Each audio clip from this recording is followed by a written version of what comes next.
गाय माता चली गई है पोखरी में और पोखरी में फंस गई हैं। इसमें पानी है, दलदल है और लगभग 20 परिवारों का कूड़ा कचरा और अपशिष्ट पदार्थ आता है। गाय हमारी थोड़ी तंदुरुस्त है, ठीक ठाक है, कमज़ोर नहीं है, लेकिन मेहनत करते करते लगातार यह फंसती जा रही हैं। अब पैर इनका उठ नहीं रहा है, शरीर कांप भी रहा है, जिनसे पहचान नहीं है इनकी। वह लोग अगर आगे जाएंगे तो ये और भी पानी में जाएंगे उस तरफ भड़क करके। तो ऐसे में मुझे जाना पड़ा। हमारी भी पहचान कोई ख़ास इनसे नहीं है पहले से, तो हमने रोटी लिया जिससे कि इनसे पहले दोस्ती हो। थक गई हैं देखिए बुरी तरह से, और मैं भी खतरे से खाली नहीं हूँ यहाँ, क्योंकि यहाँ देख रहे हैं किस तरह से पॉलीथीन और अन्य कूड़ा कचरा डाल करके लोगों ने जाम कर दिया है। अब किसे मनाएं, कैसे कहें, लगभग 20 परिवारों का। अब मैं एक रस्सी लेकर के गया हूँ बांधने के लिए। मैं जहाँ बांध रहा हूँ वह उपयुक्त स्थान नहीं है बांधने का, क्योंकि इसे मुहेरी कहते हैं, यानी मुंह पर जो लगाई जाती है। तो बैलों को नथिया लगती है और गायों को मुहेरी लगती है, मतलब मुंह पर जो। मैंने वहाँ बांधना छोड़ दिया। आगे दलदल है और फिर यह रस्सी फेंक दिया, क्योंकि जो गले की रस्सी है वो इनके पेट के नीचे तक गई है। अब संभलते संभलते मैं आगे बढ़ रहा हूँ। पानी है, दलदल है, लेकिन ऊपर बहया है। अब हमारा पैर अगर नीचे जाएगा तो वह धंसता जाएगा। ये अच्छा है कि मैं नीचे नहीं जा पा रहा हूँ और बहया के ऊपर हमारा बैलेंस बना हुआ है।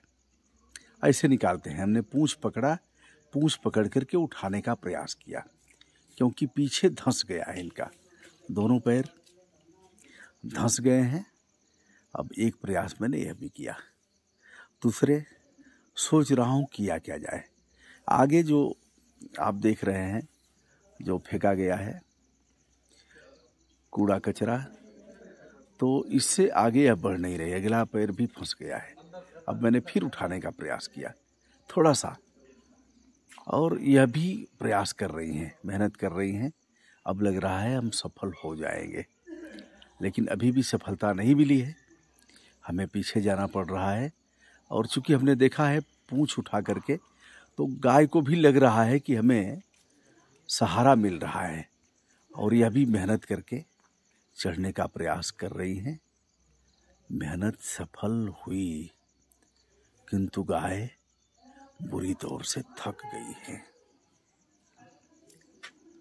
बाहर तो आ गई और मैं थोड़ा सा कीचड़ में एक प्लास्टिक का जूता खोजा गया, और यह अगर गाय चढ़ती और मैं आगे से खींच रहा था तो यह मेरे ऊपर जा सकती थी और मैं भी घायल हो जाता।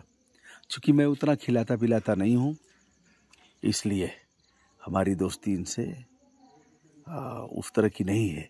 किंतु खाते वक्त भोजन करने के साथ ही पहले या बाद में इन्हें मैं एक रोटी ज़रूर खिलाता हूँ। अब इनकी रस्सी जो उस पानी में, कीचड़ में पूरी तौर पर सन गई थी। थन के नीचे भी आपने देखा दोनों पैर इनके आगे और पीछे, या चारों पैर इनके धंस गए थे कीचड़ में। जैसे जैसे प्रयास कर रही थी वैसे वैसे पैर और भी कीचड़ में धंसते जा रहे थे। अब पानी लेकर के इन्हें नहलाना शुरू किया। एक ऐसे काम तो नहीं चलेगा, हाथ लगाना भी पड़ेगा। हाथ लगाया, और यह बुरी तौर से संक्रमण का मामला है, क्योंकि संक्रमित यह भी हो सकती हैं, संक्रमित मैं भी हो सकता हूँ। लेकिन अब एक ही रास्ता है कि इन्हें धुला जाए। डर यह भी है कि यह कूद सकती हैं, कूद करके यह घायल भी कर सकती हैं, लेकिन शायद हमारी पहचान इनसे अच्छी थी रोटी खिलाने के नाते, और शायद इनके मन मस्तिष्क में यह बात आ गई होगी कि इसने मुझे बचाने में थोड़ा सा सहयोग किया है। मैंने कुछ नहीं किया, थोड़ा सा उठाने का प्रयास किया, आगे से खींचने का प्रयास किया, इसने जान लिया कि मेरे सहयोग में यह आ गया है।